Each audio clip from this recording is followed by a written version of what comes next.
So, folks, welcome back to TGV, the Guiding Voice podcast series. And we are currently running a series of topics on oak, LGBTQ, and Sanatan Dharma. In the last episode, we covered the basics of oak and what is wrong with it.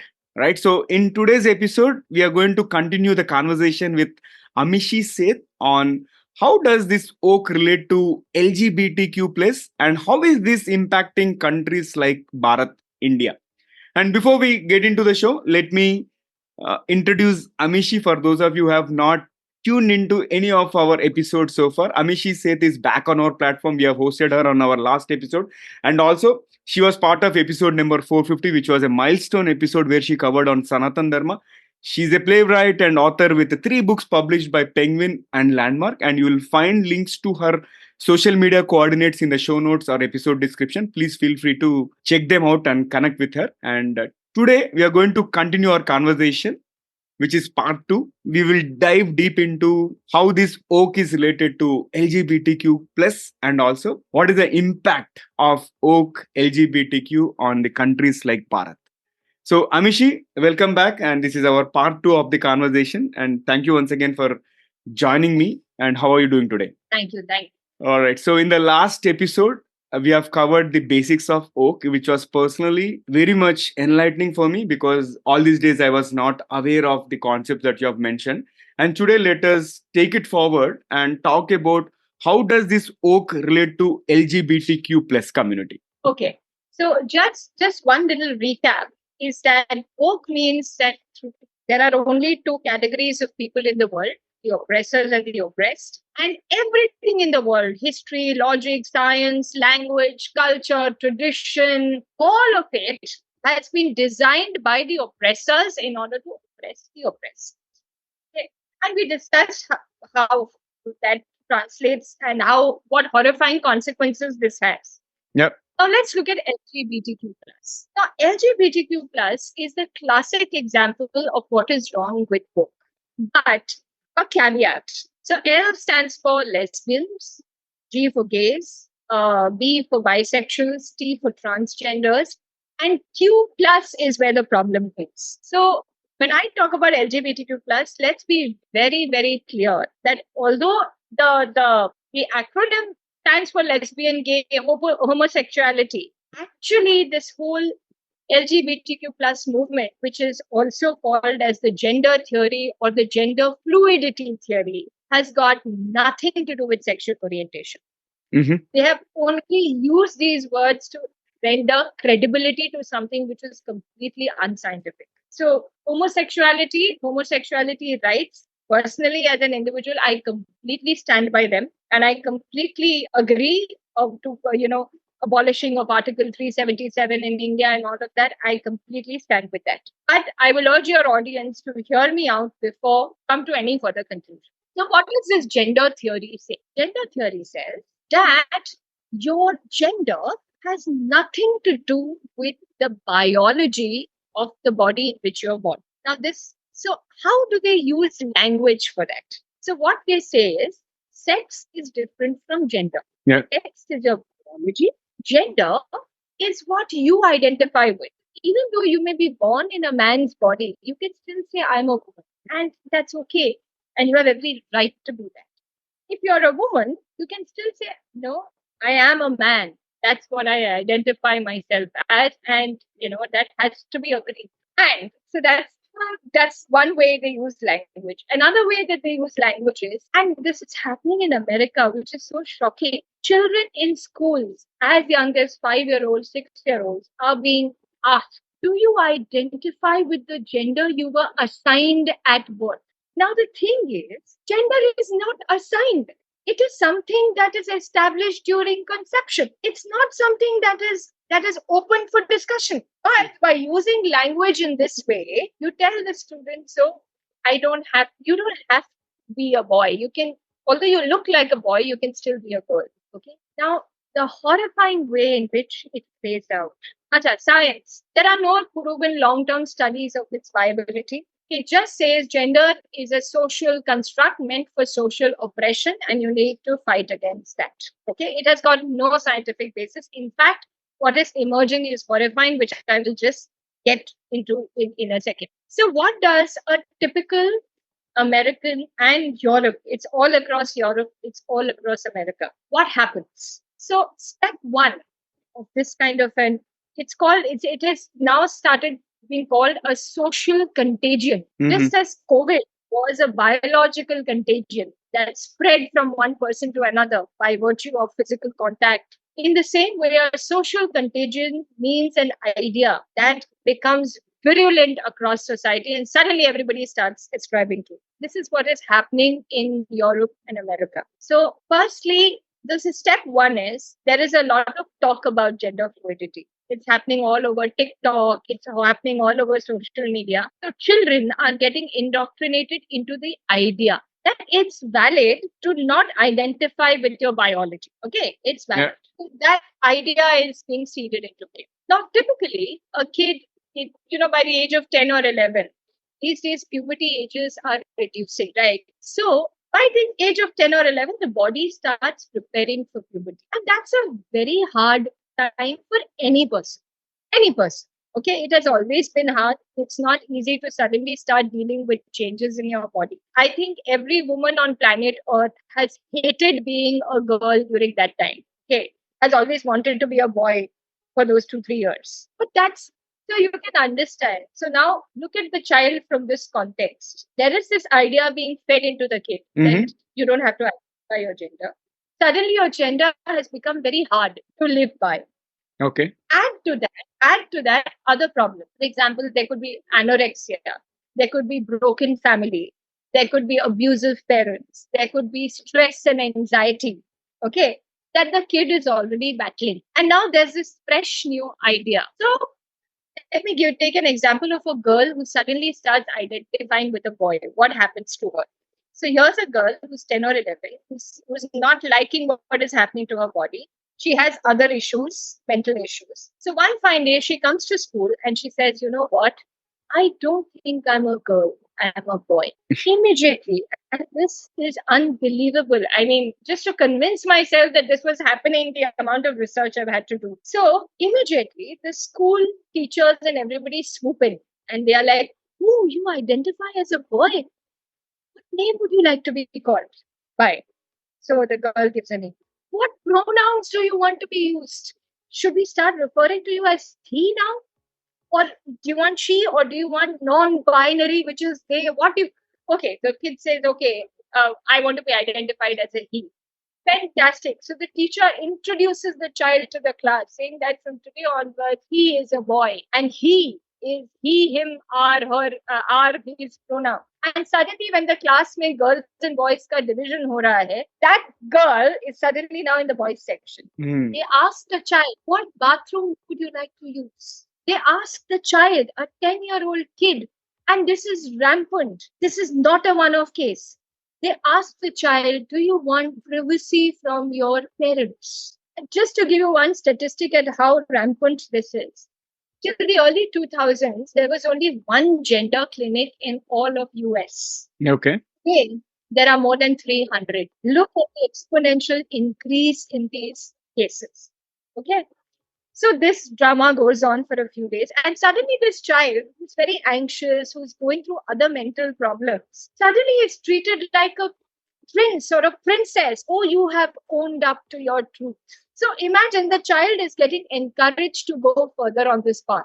And when this continues for some time, counselors are swooped in. By the way, by law, teachers are not supposed to deny the child their gender identity. It is a violation of civil rights, and that teacher can lose her job, by the way. So teachers do it. Then the counselor is swooped in. The counselors are directed by law that if a child comes to you questioning his or her gender, or assuming another gender, you have to go along with the child. You cannot tell the child, hey, listen, I understand you're identifying like this. Maybe there's something else going on here. Can we explore that? Wherein the real problem could be anxiety, broken family, all of that, anorexia, autism. There are a whole lot of problems. But no, if you identify yourself as a boy, that's who you are. And there have been cases where kids have gone on this path and they have realized how badly they were fooled, and now they're speaking out. Detransitioners, they are called. They're speaking out. So many of them have said. So some of them have even told the counselor that, you know what, I don't know whether my parents will accept this. Oh, your parents are transphobic. You're right. The problem is with them. I don't know whether my friends will accept this.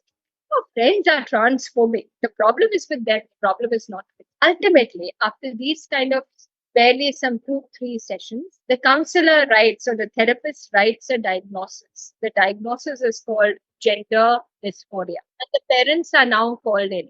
So far, it is likely that parents don't even know this is happening. So many parents have sued schools now because they were never even allowed to, come in on this when it started. So then the parents are told that, listen, we have been talking to your child has been having some problems, and they realize the child has gender dysphoria. So the parent goes like, come on, I don't agree with all this. Please. I don't permit all this for my child. He says, see, gender dysphoria is only one cure, that is to change the sex of your child surgically. Yeah. Mhm. And socially. Yes, that's the only cure. Now it's entirely up to you whether you agree or not. Your child is a minor. We can't do anything without asking you. But you must know that such children with gender dysphoria become very suicidal. So, what would you rather have? A dead daughter or a living son? Can you imagine what parents do? And here is a certified therapist writing that kind of diagnosis. My God, scary. The parents agree. They fall into that trap. And thousands of such cases have happened all across Europe, all across America. Canada is like at the absolute brink of it. It's unimaginable. Okay. Then what is happening here is the parents agree. And it sounds so sinister just to say it and to think about it is so eerie. The child, a 10-year-old kid, an 11-year-old kid, is put on what is called as puberty blockers. A perfectly healthy body is allowed is stunted. A perfectly healthy body is stunted. Okay. And you take a perfectly healthy child, convert that child into a patient. And puberty blockers, hormonal therapy. And they have found that in places like America, medicines which are hormone changes are available freely on Amazon. Testosterone and estrogen are available on Amazon. And the side effects of this over the past few decades, the side effects of this are cancer, they are horrible, you know, things, cardiovascular diseases, all kinds of things that these kids are going through now at the age of 18, 19, 20. And so many of them have come out in the open to say that what was done to us was barbaric. And I'm not even talking about surgeries right now. Yeah. I'm not even talking about surgery. And the horrifying side effects. Now, these kids have come on record to say, I don't want to get into I think it's gory enough as it is. I don't want to get into the specific side effects. But these kids have gone in on record to say that when I look at myself in the mirror, I see a monster. And of course, all of them have, whether girls or boys, they have all been rendered infertile. That's now we must understand. So, like I made a claim that this has got nothing to do with homosexuality. I hope that claim is proven right now. This has got Right. nothing to do with homosexuality. The problem is so bad that there is a whistleblower who has found out that this was happening in the largest children's hospital in the world, called the Texas Children's Hospital. Okay. That treats hundreds and thousands of cases. And now doctors have started coming out, therapists. One particular therapist who has been a whistleblower and who is writing this gender dysphoria.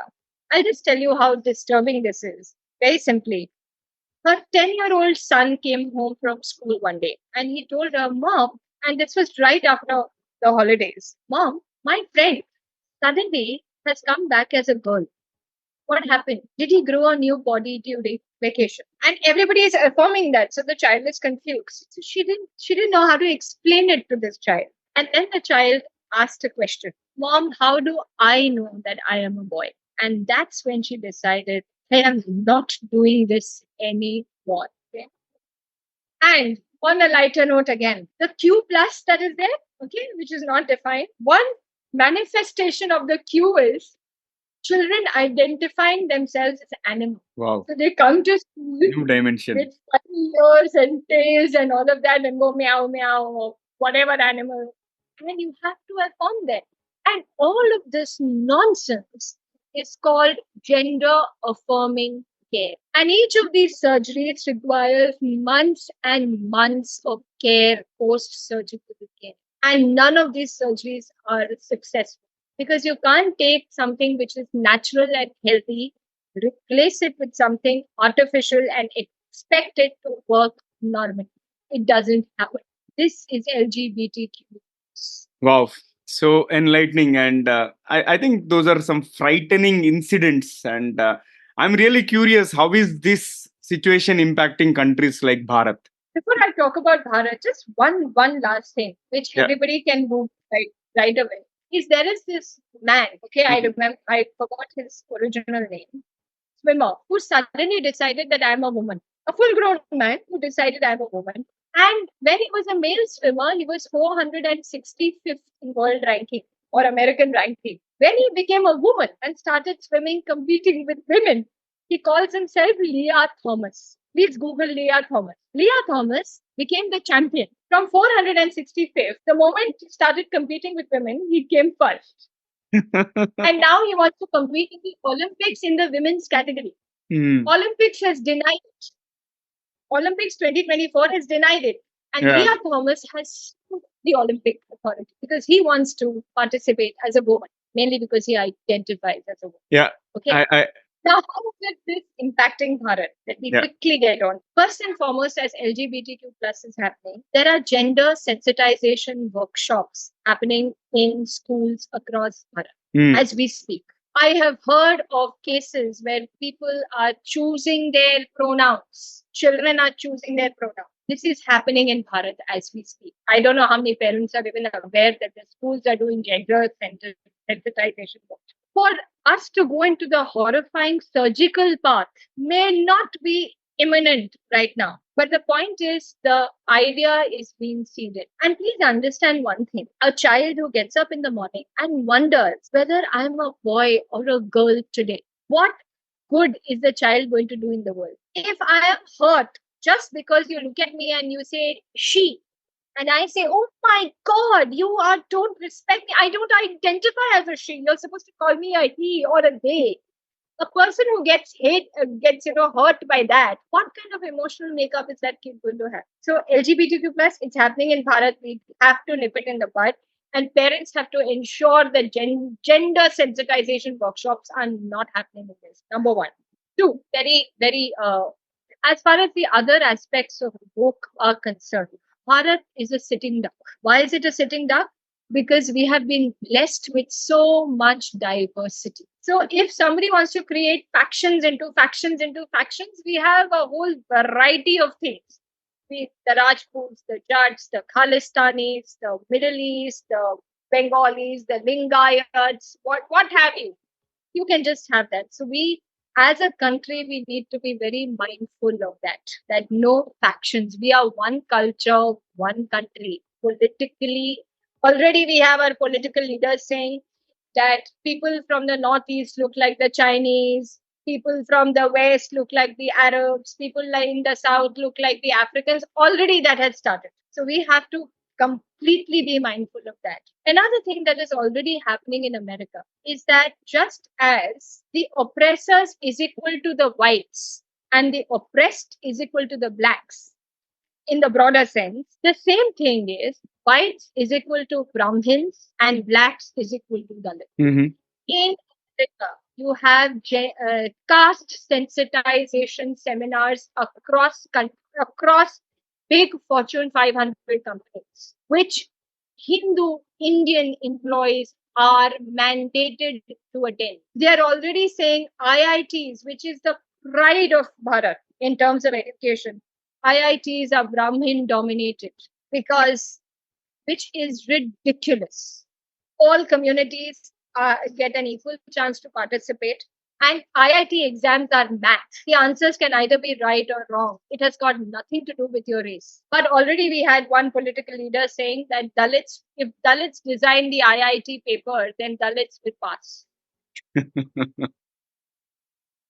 That is another thing that is happening. And mind well, mind well. When we say Brahmins are the oppressors, it comes to Hinduism is the oppressor because it's the world's oldest civilization. This anti-Jew, anti-Israel protest in the blink of an eye can turn into a anti-Hindu.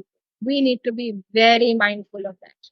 Our universities are all in holiday now. The holidays are going to end very soon in the next 2 weeks. Universities all across Bharat, and it's already there next door. Bangladesh, it's happening. We better be mindful and we better nip it in the bud. See, at the end of the day, Bharat is strong. Nobody can break Bharat. Let's be very clear on that. Our ethos is that. But we can create enough ethos to push Bharat behind. As a country across races, across religions, we are one united force that is kind of, pushing through and making a place for ourselves in the world. Yep. Okay. And then Abdul Kalam is as responsible for it as a Narendra Modi, as all the scientists of ISRO, as all the businessmen of India, as all the students, as people like you and I. It doesn't matter which race community we come from. But these things can create enough chaos to push us back. That we need to be very, very, very mindful. So Bharat is a sitting duck, which is why I wanted to do this in the first place. That we got to be very mindful. Sure, super. So again, another enlightening conversation around how oak relates to LGBTQ and its impact on countries like Bharat, and that brings us to the please. Last point. Yeah. One very last point, which I forgot. Even transgenders across America, Europe, authentic transgenders are against this LGBTQ movement because they are saying that this is not how it is. In no way am I trying to invalidate transgenders because that exists and they have every right to dignity and opportunity. But they are also against this movement because you can't have it's 0.001% of population. You can't have every other child a transgender, right? Yeah, true. It is rarest of the rare, right? It is not something in abundance, right? Wonderful. Perfect. So this brings us to the end of part 2 of the Oak, LGBTQ and Sanatan. And in the next part, we are going to talk about what does Sanatan Dharma say about LGBTQ plus and gender fluidity, and is there anything that Sanatan culture can help in this matter to counter the dangers of Oakism? So that will be discussed in part 3. And Amishi, thank you so much for joining us today. And friends, that was our episode with Amishi Seth, part 2 of the Oak, LGBTQ and Sanatan Dharma. And before we sign off for today, we have a quick request. In case if you haven't already subscribed, please subscribe to our podcast from wherever you have tuned in, because subscribing keeps you updated on new episodes. And also, if you have enjoyed the conversation and found it useful, please share with at least 3 of your friends or colleagues who'd also like TGV. So spread the knowledge and help others grow just like you. And that's it for today. Thank you so much for tuning in and also for being part of our awesome TGV family. We would love to hear from you. So do not hesitate to share your ideas, feedback, either through social media, or you can also email us at theguidingvoiceforyou@gmail.com. 4 as in digit 4 and you as in letter U. And let's create content that resonates with you. I'm your host, Naveen Samala, a lifelong learner. And my goal is to have impactful conversations that improve not only your life, but also your career. So until next time, take care, stay inspired, and remember the best is yet to come. Goodbye for now. See you all in the next episode, part of the Oak, LGBTQ and Sanatan Dharma series, part 3. Take care.